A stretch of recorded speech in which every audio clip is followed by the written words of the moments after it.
जीवन है तो लक्ष्य तो होंगे, यदि लक्ष्य है तो मार्ग तो होंगे, यदि मार्ग है तो बाधाएं तो आएंगी। और इसी पर निर्धारित है कि हम जीवन में सफल होंगे या असफल, यश के भागी होंगे या तिरस्कार के। मान लीजिए आपको एक कार्य करना, आपको पर्वत पर चढ़ना। अब मार्ग के फिसलन आपको कई बार गिराए, चट्टाने आपको कई बार चोट दें। अब ऐसे में करेंगे क्या? सामान्य व्यक्ति चुनता है प्रतिकार, उस पर्वत को ही नष्ट कर देने का विचार करता है, उसकी नींव को ही खोद देने का विचार करता,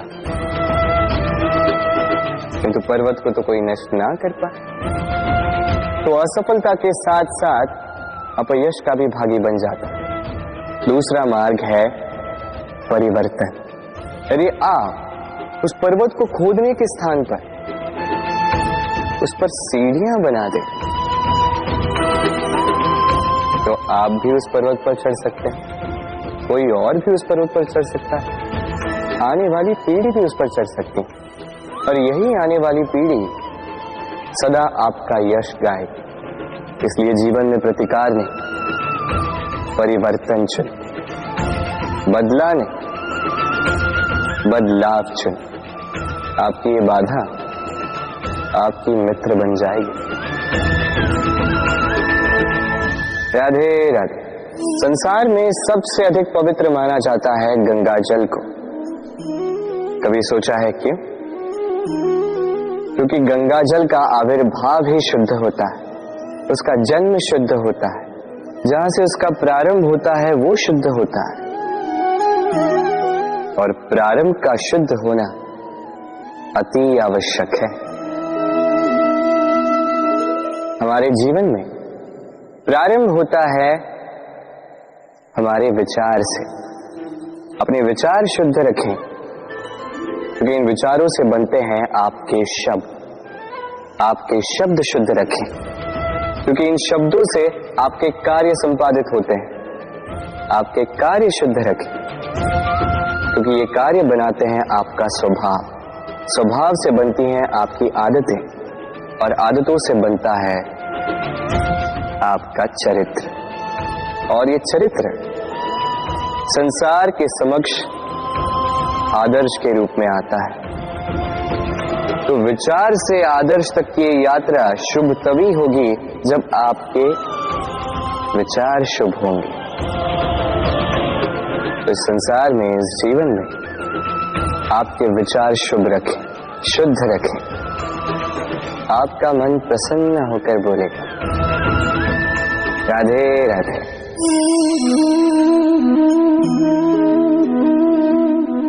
दूध और माखन। यदि मैं आपसे पूछूं कि इन दोनों में संबंध क्या है, आप कहेंगे सरल सी बात है, दूध से ही तो माखन बनता है। यदि मैं आपसे पूछूं कि इन दोनों में अंतर क्या है, तो कोई कहेगा एक तरल है तो दूसरा ठोस, कोई कहेगा एक जनक है तो दूसरी संतान। नहीं, इन दोनों में अंतर है शुद्धता का। माखन दूध से कहीं अधिक शुद्ध होता है। इस बात को कुछ इस प्रकार समझा जा सकता है। यदि कोई कीट आकर उस पात्र में गिरे जिसमें दूध गिरा है, तो आप क्या करते हैं? आप दूध को फेंक देते। किंतु यदि कोई कीट आकर उस पात्र में गिरे जिसमें माखन रखा गया, तो आप क्या करते हैं?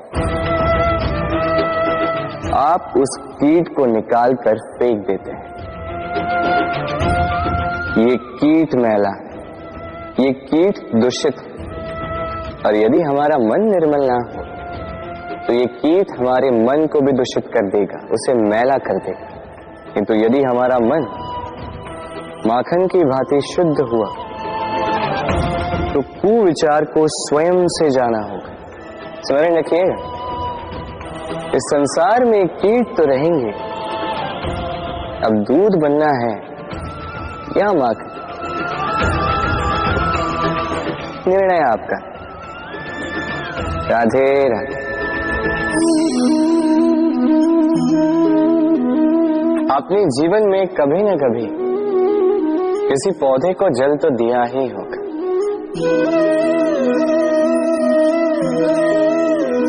कभी मन में ये प्रश्न नहीं आया कि हम पौधे के पत्तों को, पुष्पों को, डालियों को,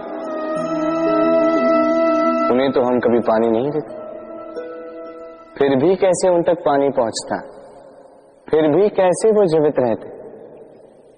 आप कहेंगे सरल सी बात है, ये कैसा प्रश्न पूछ रहे हैं। जड़ को पानी दो, वो पौधे के अंग अंग तक अवश्य ही पहुंचेगा, है ना। कुछ इसी प्रकार होते हैं हमारे कर्म, हमारा प्रेम। तेरे निश्चल भाव से कर्म करोगे, सेवा करोगे, तो किसी न किसी रूप में स्वतः परमात्मा तक पहुंचेगा। आत्मा के भीतर से प्रेम करोगे, स्वतः छलकेगा और दुगना लौट कर भी आएगा, इस पौधे की छाप की भांति। तो मन और आत्मा से कर्म करें, मन और आत्मा से प्रेम करें, आनंद ही आनंद होगा। राधे राधे। इसे कौन नहीं पहचानता, ये है रोटी। यही तो है वो कारण जिसके लिए मनुष्य दिन रात कड़ा परिश्रम करता है। जैसे देखा जाए, यदि ये रोटी यूं ही मिल जाती तो मनुष्य कदाचित कुछ कार्य ही नहीं करता, कष्ट नहीं करता, जीवन में परिश्रम ही नहीं करता। वैसे एक बात तो है कि रोटी केवल भूख ही नहीं मिटाती, जीवन की बड़ी सी बड़ी सीख दे जाती। अब तनिक सोचिए कि रोटी आपको स्वादिष्ट केवल तभी लगेगी, कि रोटी आपके स्वास्थ्य के लिए अच्छी केवल तभी होगी जब ये दोनों ओर से ठीक से सेकी जाए, है ना। हमारे जीवन में संबंध भी कुछ इसी प्रकार होते हैं। यदि दोनों ओर से अच्छे से निभाए जाए तभी आपको आनंद देते। इसलिए केवल पानी के लिए आतुर न रहे, लौटाने में भी विश्वास रखें।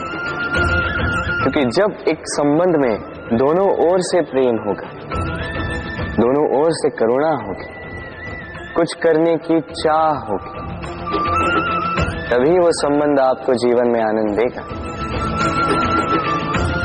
तो जब जब रोटी खाएं, स्मरण करें कि आपको आपके संबंधों को भी इसी प्रकार मधुर बनाना है। मन प्रसन्न होकर बोलेगा, राधे राधे।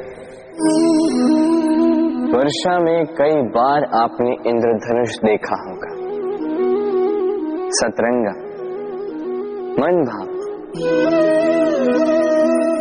पहला प्रश्न, ये इंद्रधनुष बनता कैसे? होता यूं है कि जब वर्षा की बूंदों से प्रकाश होकर निकलता है, तब वो अपने वास्तविक 7 रंगों में विघटित हो जाता है और तब हम इस इंद्रधनुष को देख पाते हैं। दूसरा प्रश्न, ये इंद्रधनुष वर्षा की बूंदों से ही क्यों बनता है? कारण है शुद्धता। वर्षा की बूंदें शुद्ध होती हैं, आकाश से धरती की ओर गिरती हैं, किंतु स्वयं के लिए नहीं, धरती की प्यास बुझाने के लिए। और इसीलिए तो प्रकाश जैसी वेगवान तरंगों को विघटित कर जाती है, उसकी वास्तविकता सामने लाती है। यदि आप भी शुद्ध मन से परोपकार करोगे, औरों के लिए जियोगे, तो विश्वास कीजिए, कोई आपको छल नहीं पाएगा। बड़े से बड़ा प्रहार टूट जाएगा यदि आपके मन में प्रेम की शुद्धता है। राधे राधे।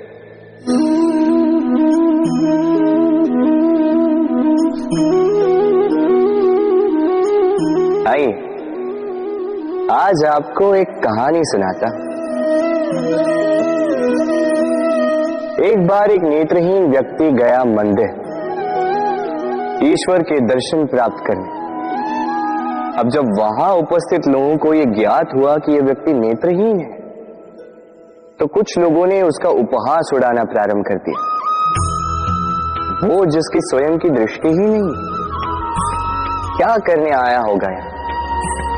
कदाचित ईश्वर से शिकायत करने आया होगा कि क्यों आपने मुझसे मेरी दृष्टि छीन ली। किंतु इन सभी बातों से उस नेत्रहीन व्यक्ति ने स्वयं को पीड़ित नहीं होने दिया। वो मुस्कुराया और उसने केवल एक बात कही, माना कि मेरे भाग्य ने मुझसे मेरी दृष्टि छीन ली, किंतु मैं अभागा नहीं, क्योंकि मेरा ईश्वर वो मुझे देख सकता है।